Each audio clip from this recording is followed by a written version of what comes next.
Selamat siang Sobat iTech Magazine. Kali ini saya Elsa Zarita akan berbincang nih bersama tokoh eksekutif Indonesia yang merupakan lead co-chair dari Think 20 atau T20 di presidensi G20 serta juga menjadi ketua umum dari Indonesia Forum, dan beliau juga saat ini menjabat sebagai komisaris utama PT Telkom Indonesia dan juga Bukalapak.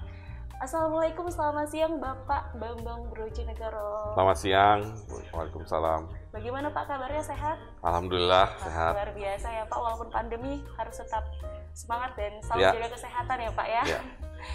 Nah, untuk info juga kita selama wawancara sudah menerapkan protokol kesehatan ya Pak ya, swab antigen dan lainnya. Baik Pak, luar biasa sekali Indonesia akan nantinya presidensi G20 di Indonesia. Luar biasa, ini adalah event yang bukan hanya menjadi fokus pemerintahan, tapi seluruh korporasi dan stakeholder lainnya ikut juga ingin menyukseskan begitu dari pagelaran atau gelaran dari presidensi G20 ini. Nah, kita bahas mengenai transformasi digital nih Pak. Nggak terlepas tentu salah satu isu yang menjadi prioritas pemerintah ini adalah tentang transformasi digital Pak. Dari kacamata seorang Bapak Bambang Brojonegoro, bagaimana transformasi digital di Indonesia sendiri? Sudahkah berjalan dengan baik dan efektif Pak? Ya, pertama transformasi digital sendiri adalah sebuah keniscayaan. Jadi artinya tidak ada pilihan lain kecuali kita beradaptasi dengan perkembangan teknologi digital itu sendiri. Ya, nah sebelum pandemi terjadi, sebenarnya transformasi digital sudah bergulir, ya, dan kesadaran atau awareness masyarakat akan pentingnya pemahaman atau adopsi teknologi digital pun sudah mulai muncul. Tapi memang pada waktu itu mungkin transformasinya masih berjalan agak lambat karena belum terasa adanya urgensi, ya. Urgensi dalam pengertian keharusan untuk segera beradaptasi dengan teknologi digital itu sendiri. Nah, tetapi keberadaan pandemi ternyata di satu sisi tentunya menimbulkan ya banyak masalah lah ya, dan juga tidak hanya kesehatan tapi juga ekonomi. Tapi di sisi lain, pandemi itu akhirnya memicu setiap orang, setiap pihak, dari level individu sampai level organisasi dan perusahaan untuk mempercepat proses transformasi digital itu sendiri. Yang salah satunya ditandai dengan misalkan melonjaknya permintaan terhadap sambungan internet. Ya. Kemudian dilakukannya banyak kegiatan yang penting dalam bentuk online. Dari sekolah, ya, kegiatan pendidikan, bahkan juga kegiatan kesehatan, dan juga di dunia bisnis itu sendiri. Ya. Dan kemudian selain permintaan internet dan segala macam, muncul juga upaya untuk bisa pemulihan dari kegiatan ekonomi. Artinya mereka semua tahu bahwa begitu ada pembatasan sebagai akibat dari pandemi, maka dilakukan banyak pembatasan kegiatan.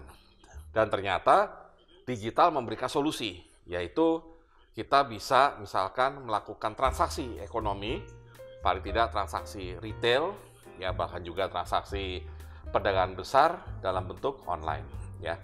Sehingga dari pengalaman selama pandemi ini, paling tidak masyarakat mulai melihat bahwa digital itu ternyata bukan hanya sekedar aksesoris dalam teknologi, ya. Digital itu ternyata bisa memberikan solusi, ya. Solusi kepada masalah-masalah real yang memang harus dihadapi masyarakat pada waktu itu. Jadi mereka yang pekerjaannya terganggu, ada solusi dengan virtual meeting.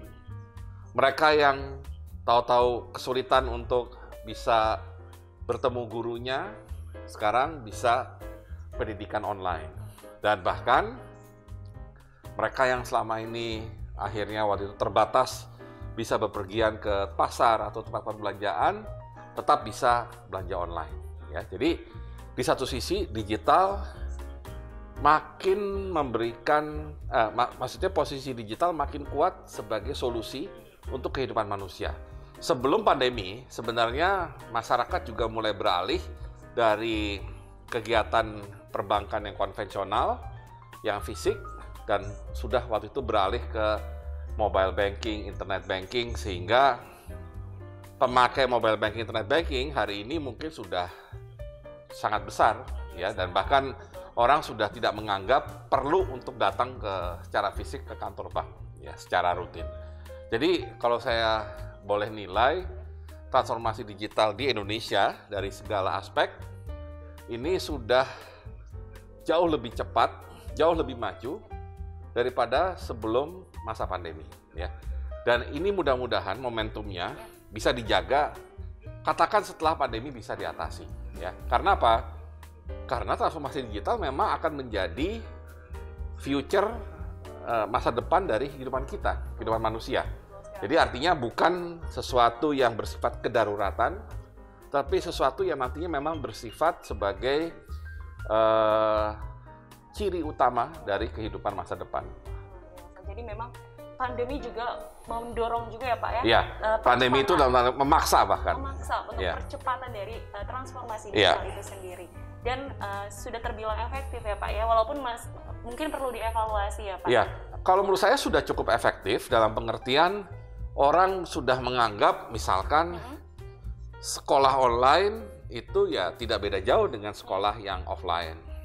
Bekerja online bahkan sudah dianggap sebagai suatu lifestyle baru di dalam bekerja itu sendiri, ya, sebagai alternatif dari bekerja offline. Jadi bukan lagi terpaksa, tapi dia sudah mulai menganggap online itu enak kok. Sudah bersahabat loh Pak. Ya, sudah bersahabat. Digital, ya. Dan bahkan kadang-kadang lebih baik online aja deh, meskipun tidak ada isu misalkan penularan COVID gitu ya. Jadi memang transformasi ini terus berjalan ya Pak, kan terus ditingkatkan oleh pemerintah Indonesia juga dalam hal ini. Nah, kalau menurut Bapak sendiri, semua pemerintahan, korporasi sedang gencar-gencarnya bertransformasi digital hingga saat ini. Apa sih Pak kunci atau kiat-kiat sukses agar transformasi digital itu bisa berjalan? Apa saja Pak? Pertama, tidak boleh merasa nyaman dengan ketertinggalan, ya. Artinya digital itu tadi kan keniscayaan. Jadi artinya ini malah bukan pilihan, tetapi kewajiban, keharusan untuk dia segera mentransformasikan apapun yang dia kerjakan menuju digitalisasi. Ya, kalau dia ada di ranah bisnis, maka dia harus sadar bahwa kalau misalnya dia merasa yakin dia menang dengan tidak memakai teknologi digital, maka suatu saat akan ada saingannya dengan memanfaatkan teknologi digital yang akan mengalahkan dia, ya. Nah, jadi kesadaran untuk bertransformasi ke digital itu harus benar-benar melekat, yaitu kunci. Karena itu yang akan mendorong adanya niat, ya. Nah, setelah niatnya ada, berikutnya adalah bagaimana dia mentransformasikan atau mengubah model bisnis yang ada sekarang atau gaya bekerja yang ada sekarang menjadi model bisnis atau gaya bekerja yang sesuai dengan digital, ya. Jadi artinya ketika kita bicara di unit perusahaan, maka perusahaan harus mendefinisikan dulu, ya.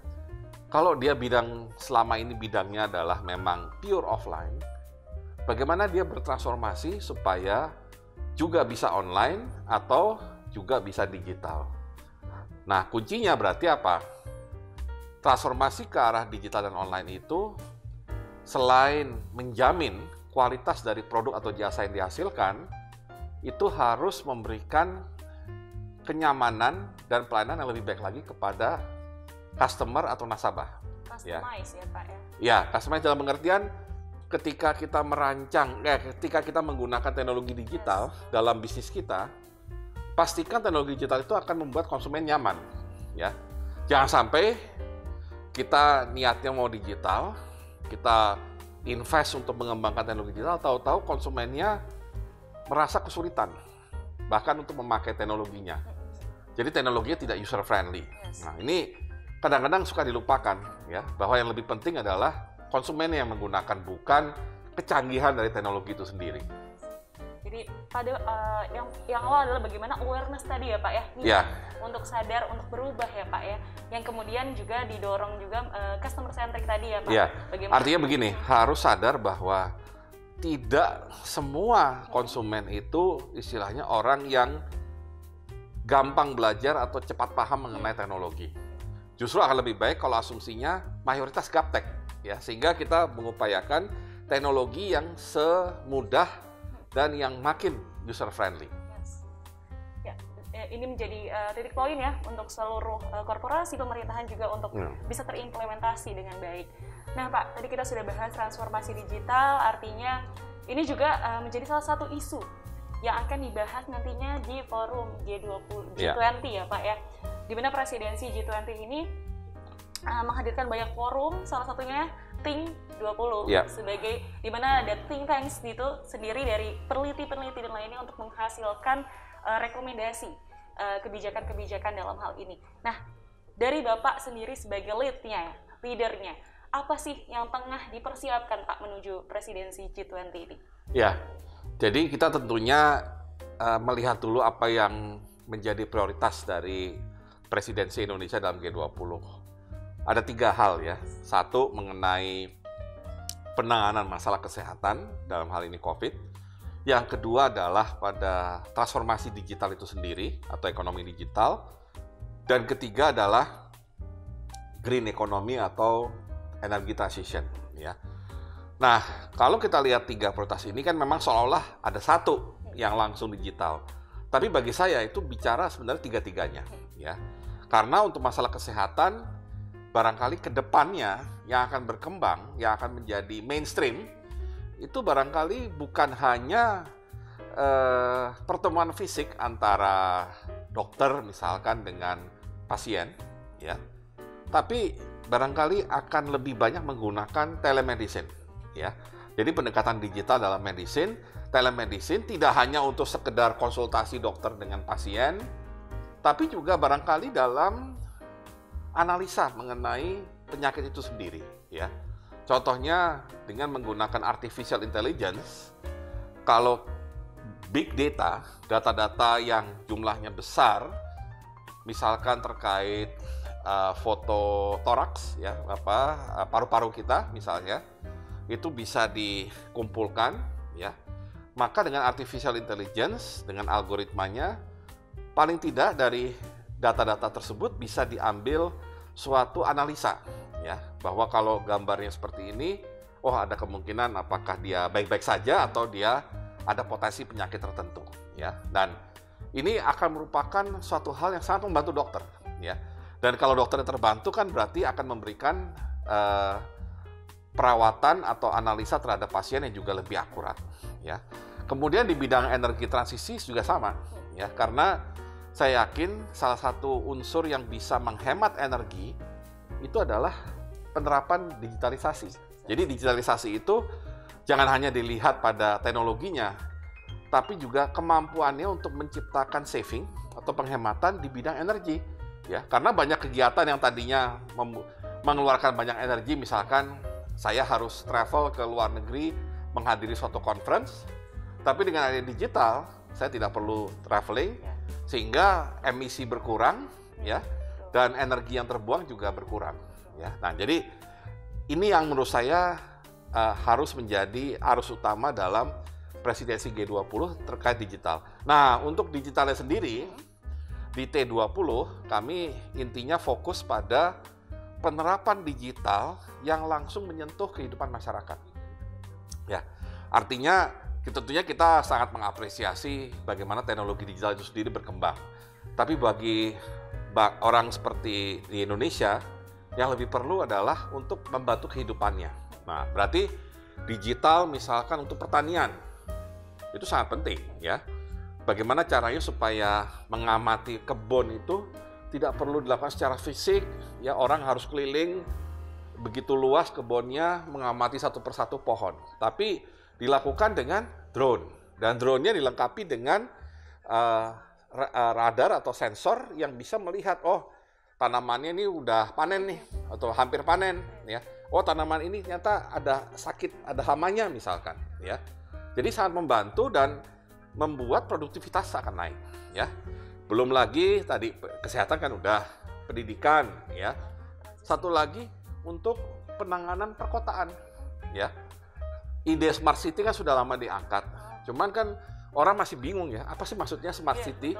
Tapi yang lebih penting adalah penerapan teknologi digital di dalam manajemen perkotaan. Sehingga pelayanan publik dasar di perkotaan seperti listrik, air bersih, sampah misalkan, lalu lintas, angkutan umum, itu kemudian akan menjadi lebih baik karena dilayani secara digital. Dengan kata lain, teknologi digital akan membuat pelayanan semakin baik, keselamatan juga makin meningkat, sehingga ya masyarakat happy ya sebagai warga kota ya. Dan saya yakin banyak lagi. Kalau udah di bidang industri nggak usah perlu ditanya lah. Itu udah jelas otomasi akan memperkuat produktivitas. Nah, tapi di dalam T20 itu kita mengarahkan agar sebanyak mungkin digital itu artinya kita bisa memberikan penjelasan ya kepada masyarakat umum bahwa transformasi digital itu bukan untuk kemajuan teknologi semata, tapi transformasi digital untuk perbaikan kehidupan masyarakat. Biasa sekali memang ya. Jadi ini goals utama, Pak? Ya, di T20 terutama ada task force yang memang langsung terkait digital ekonomi. Memang harus bisa memudahkan masyarakat ke depannya ya Pak ya, digital ini menjadi sahabat masyarakat. Betul. Nah, tadi berarti pada intinya isu ini terkait arsitektur kesehatan global tadi ya Pak ya, bagaimana kesehatan juga dikaitkan juga dengan digitalisasi tadi, data, artificial intelligence dan lain-lainnya. Nah, ini juga kan artinya infrastruktur digital ini penting Pak. Nah, tentu dalam penggunaan artificial intelligence atau dan lain sebagainya ini ada digital risk. Nah, dan juga governance dalam hal ini. Nah, menurut Bapak sendiri dari kacamata Bapak, bagaimana Bapak memandang urgensi dari digital risk dan bagaimana kita bisa menghadapi berbagai persoalan dalam hal tersebut? Ya, menurut saya ya memang ketika kita menghadapi suatu perkembangan teknologi yang begitu cepat seperti digital, di sisi lain perangkat regulasi itu juga harus mencoba mengejar. Kita paham bahwa regulasi itu nggak mungkin bisa lebih cepat daripada teknologi. Tapi paling tidak, kalaupun ketinggalan tidak boleh terlalu jauh.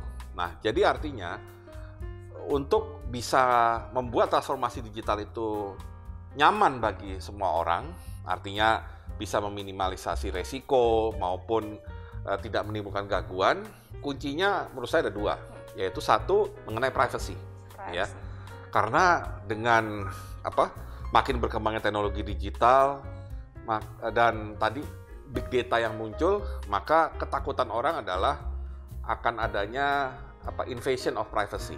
Ya. Nah, ini yang harus dipastikan jelas regulasinya. Ya. Karena teknologinya mungkin agak sulit diatur, ya. Karena semua orang pasti mencari inovasi untuk bisa mendapatkan data sebanyak-banyaknya. Nah, sekarang pagarnya itu yang dibuat oleh si regulator, ya.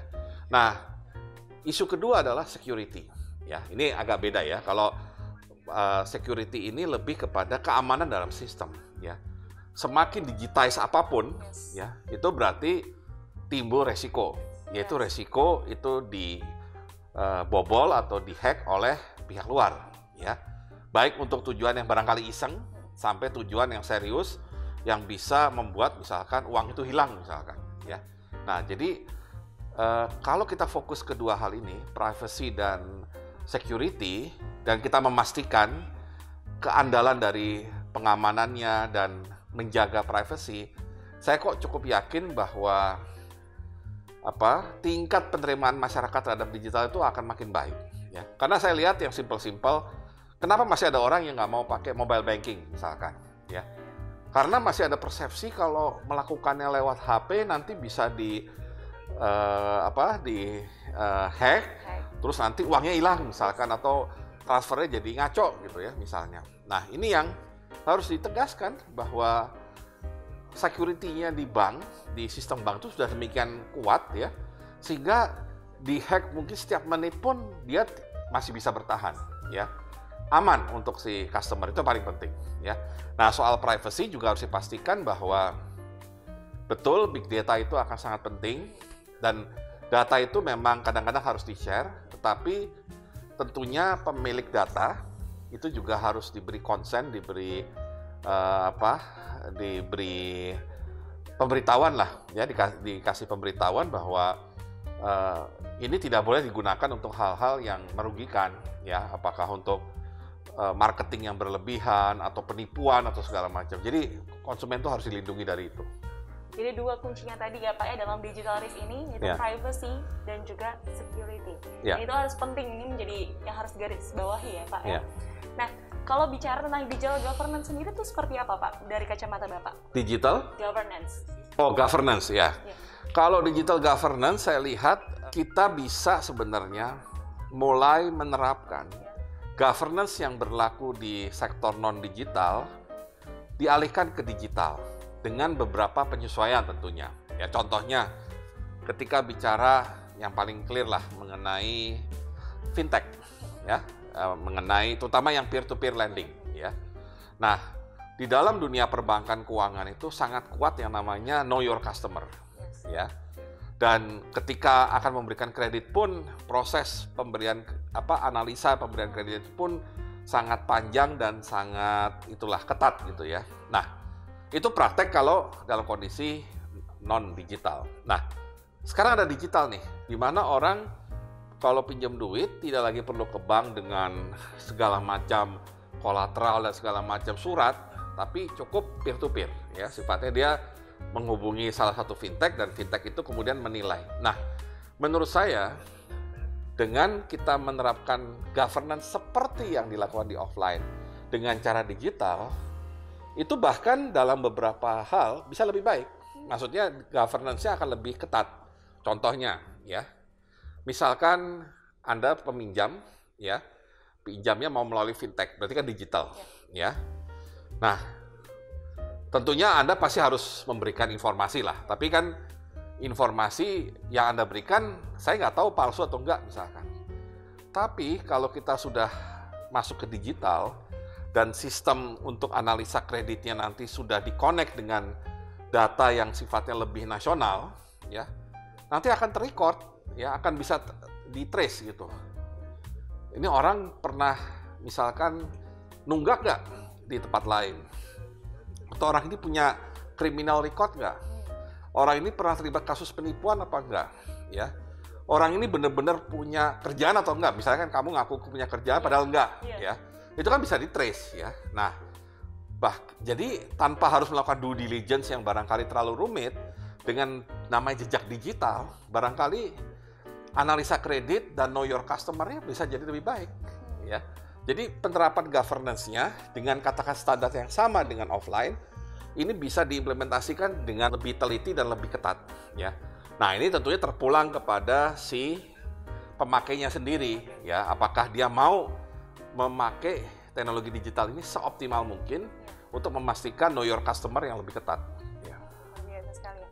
Oke, tadi kita sudah bicara digital risk and governance. Tentu ini mendorong Pak ekonomi digital di Indonesia dan juga masyarakat semakin digital gitu ya Pak ya. Nah, kita bergeser nih Pak, tentu dalam era digital saat ini kita ingin menjadi digital nation begitu. Tentu ada peluang dan tantangan yang akan timbul. Nah, menurut Bapak apa sih peluang terbesar dan juga tantangan terbesar digital untuk ke depan? Ya, pertama menurut saya ya, tantangan terbesar adalah karena Indonesia ini pasar yang besar ya. 270 juta penduduk, kelas menengahnya mungkin udah hampir 100 juta. Dan juga income-nya naik terus karena pertumbuhan ekonomi masih cukup bagus, income per kapita juga naik terus, maka sangat besar kemungkinan para global players itu akan berusaha masuk pasar Indonesia. Tantangan terbesar di sini adalah jangan sampai pasar yang begitu besar tidak bisa menjadi dasar untuk membangun industri digital dalam negeri yang kuat.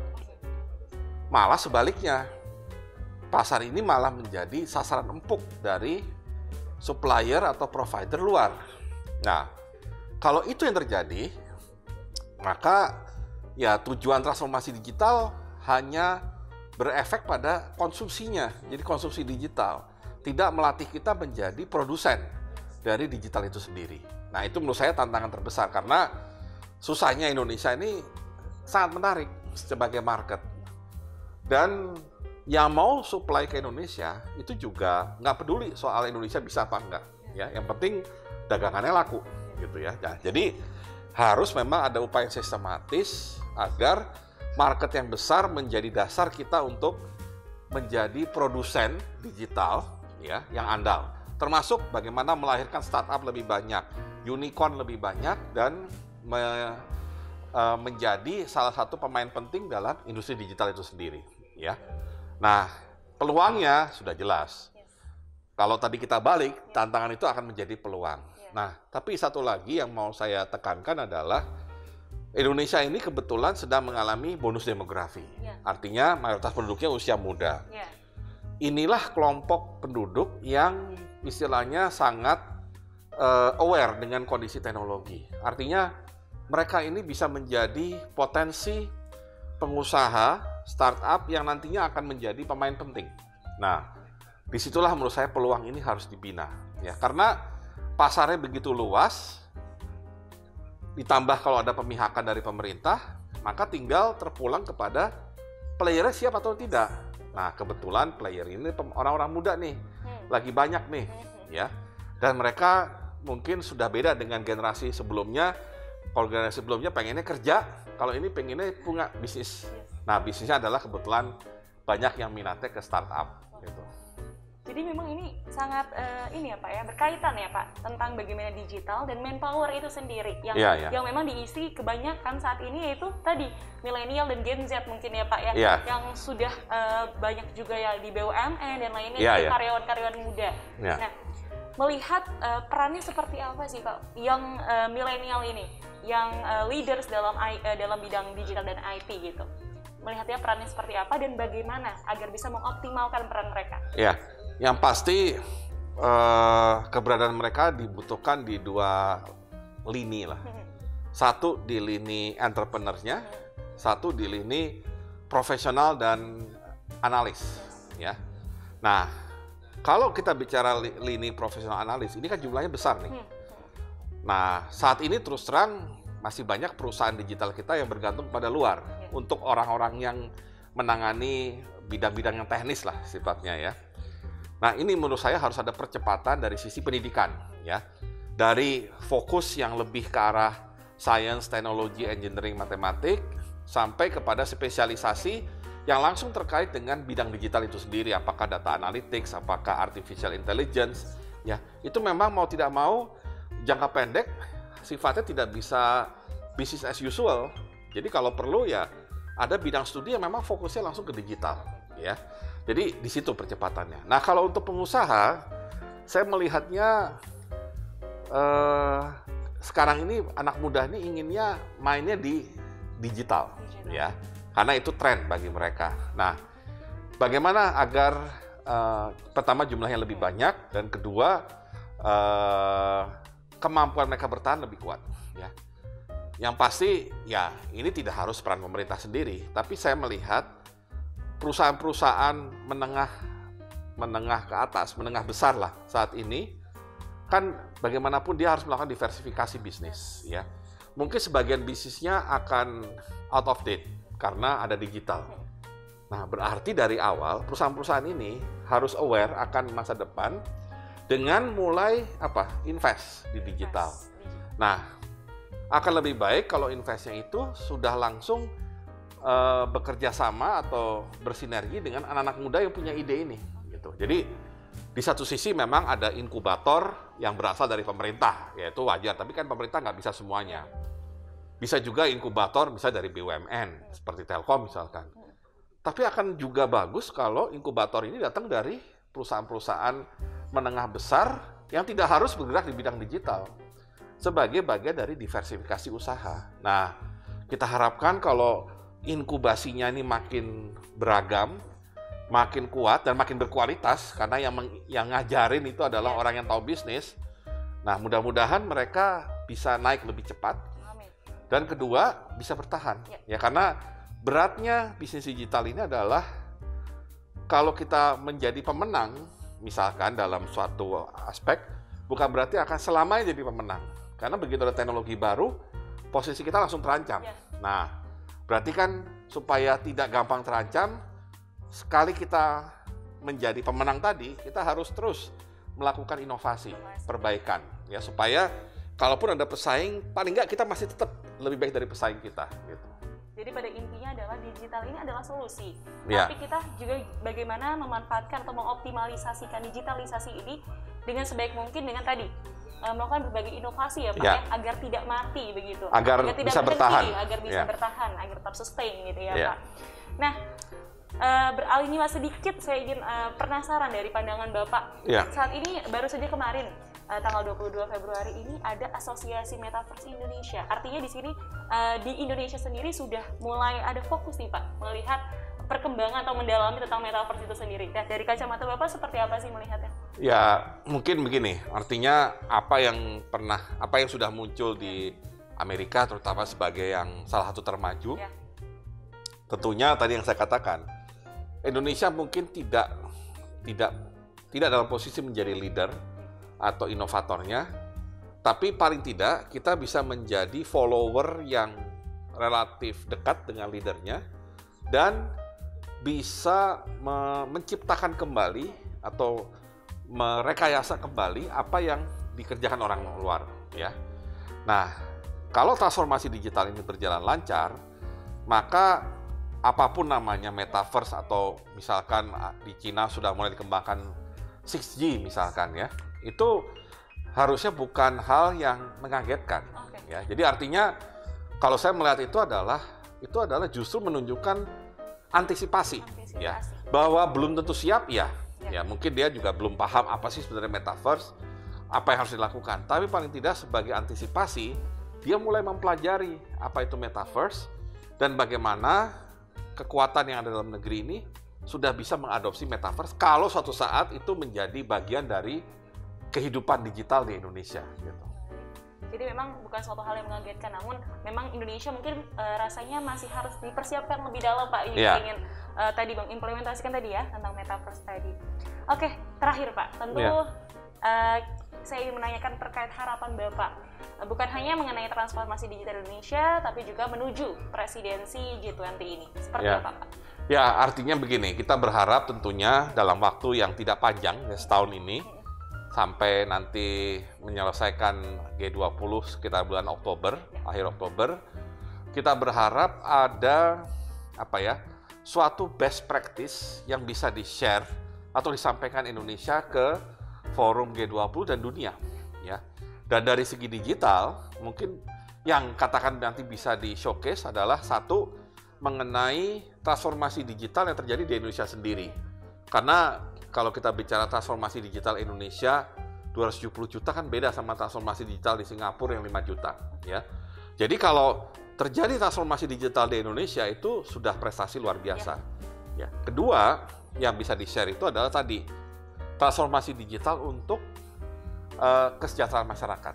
Ya, bahwa Indonesia peduli transformasi digital, tapi lebih penting lagi digital itu diarahkan untuk perbaikan kesejahteraan masyarakat, ya. Dan yang ketiga, pemerintah Indonesia, kalau ini kita bicara pemerintah, ini harus bisa menunjukkan ke dunia, ya. Jangan hanya nyuruh orang lain transformasi digital. Pemerintahnya sendiri, birokrasinya juga harus berani go digital, ya. Dengan makin banyak memperbaiki layanan pemerintah dengan pendekatan digital. Ya. Government tadi ya Pak. Ya, jadi harus ditingkatkan lah. Semuanya online tapi tetap secure, aman, ya. Dan tidak mengganggu tadi privacy dari orang. Ya. User friendly juga dengan ya Pak. Oke, pada intinya adalah semua ingin presidensi G20 ini bisa sukses dan berhasil nantinya, goals-goalsnya juga bisa tercapai dengan sebaik-baiknya. Bukan hanya untuk Indonesia, tapi juga untuk dunia. Recover together, recover stronger, recover together. Oke, terima kasih banyak Pak Bambang atas waktu dan kesediaannya. Sama-sama. Kita luar biasa sekali membahas mulai dari transformasi digital hingga metaverse dan lain sebagainya.